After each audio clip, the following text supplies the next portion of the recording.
adik-adik, apa kabar semuanya? Kakak harap semua baik-baik aja ya. Nah, pada kesempatan kali ini kita akan belajar IPA nih tentang ekosistem. Materi akan dibawakan oleh Kak Lumongga dulu, lalu nanti dilanjutkan oleh Kak Putri. Nah, sebelum mengenal ekosistem, kita harus tahu dulu bagian-bagian dari lingkungan. Nah, lingkungan itu ada komponen abiotik, yaitu benda yang tidak hidup seperti sinar matahari, air, tanah, atau udara. Nah, lalu dalam lingkungan juga ada komponen biotik, yaitu terdiri dari makhluk hidup seperti tumbuhan, pohon gitu, dan binatang. Nah, ekosistem itu sebenarnya apa sih, Kak? Nah, ekosistem itu interaksi atau hubungan saling ketergantungan antara biotik dan abiotik di sebuah lingkungan. Nah, jadi biotik dan abiotik ini dia tentu dalam sebuah lingkungan mereka itu berinteraksi dan saling ketergantungan. Nah, ekosistem sendiri itu dibentuk dari 3 lapisan. Nah, di sini kakak kasih contoh seekor rusa. Nah, susunan pertama itu adalah individu.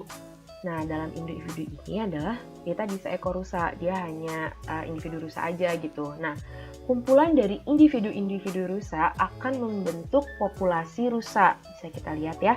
Jadi ya ketika mereka berkumpul membentuk suatu populasi.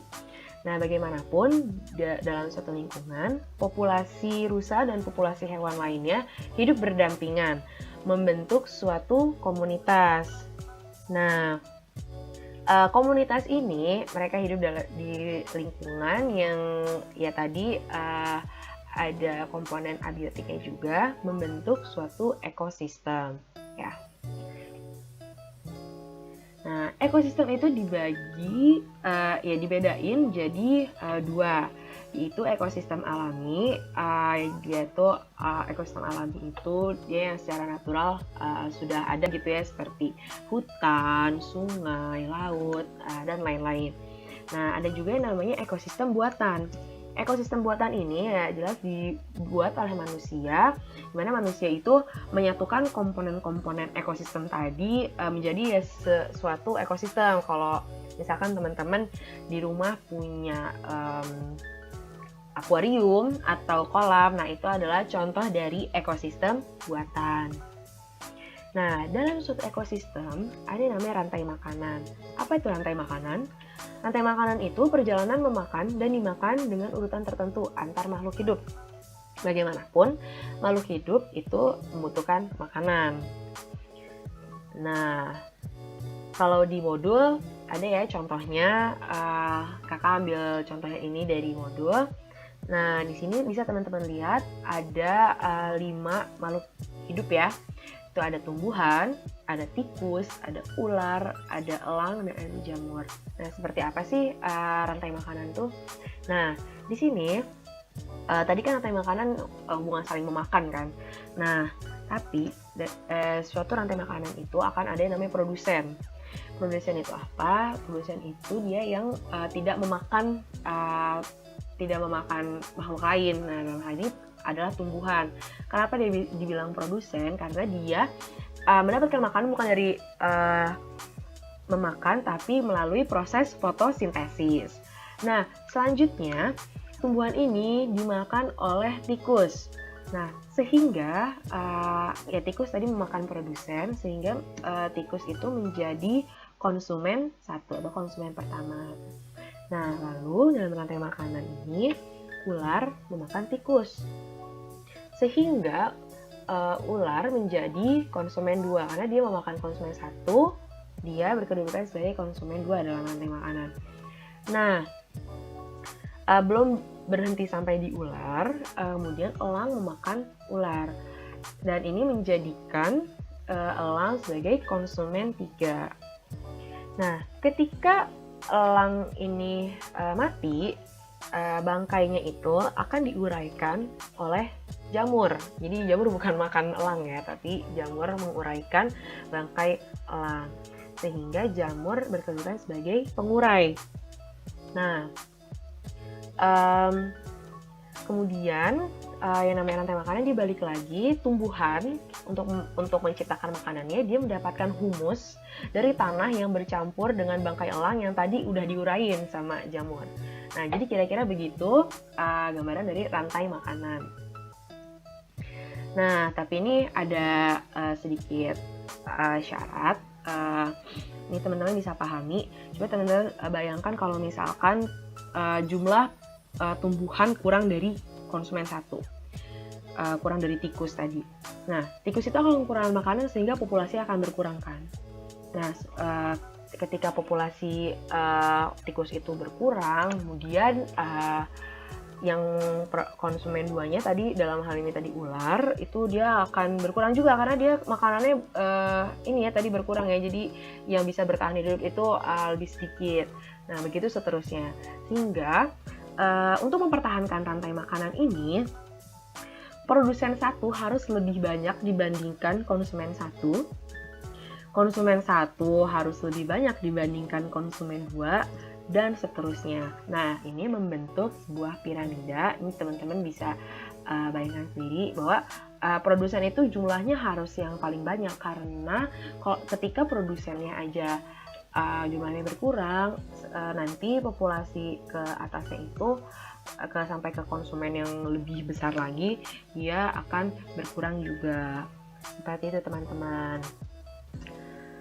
Nah, lalu kumpulan dari rantai makanan itu membentuk jaringan makanan. Nah, seperti itu teman-teman.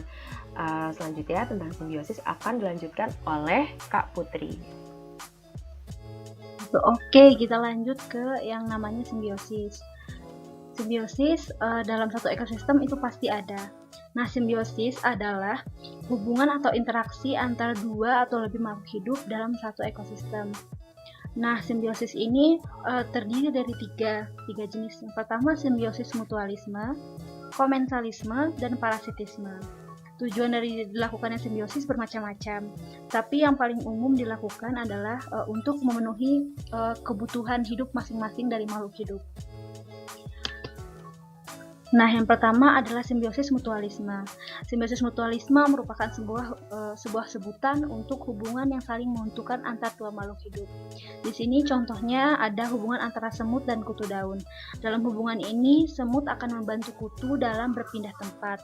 Nah, perlu diketahui juga, kutu daun merupakan hewan yang sangat lambat dalam berpindah tempat.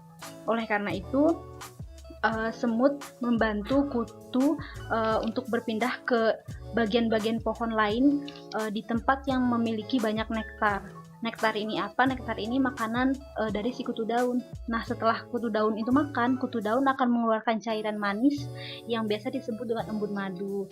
Nah, embun madu ini merupakan makanan yang paling disukai oleh semut. Jadi jadi kesimpulan hubungan mereka itu, semut membantu kutu agar cepat dapat mendapatkan makanan, kemudian mengeluarkan cairan. Nah, cairannya itu akan menjadi makanan si semut. Contoh lainnya yang paling umum sering kita temui itu hubungan antara lebah dan bunga. Di sini lebah mencari nektar dari bunga. Sembari mencari nektar, lebah juga membantu penyerbukan yang ada di bunga. Contoh lainnya juga ada di sini hubungan antara kerbau dan burung jalak ya.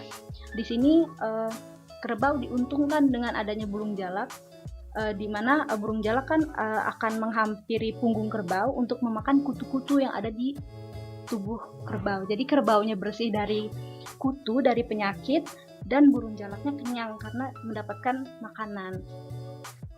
Oke, next ada simbiosis komensalisme. Nah, simbiosis komensalisme merupakan sebutan untuk hubungan antar dua makhluk hidup yang hanya menguntungkan satu pihak, sementara pihak lainnya tidak diuntungkan maupun tidak dirugikan.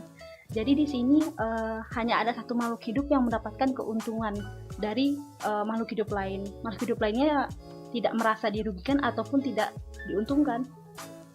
Contoh yang paling umum di sini adalah hubungan antara anemon dan ikan badut.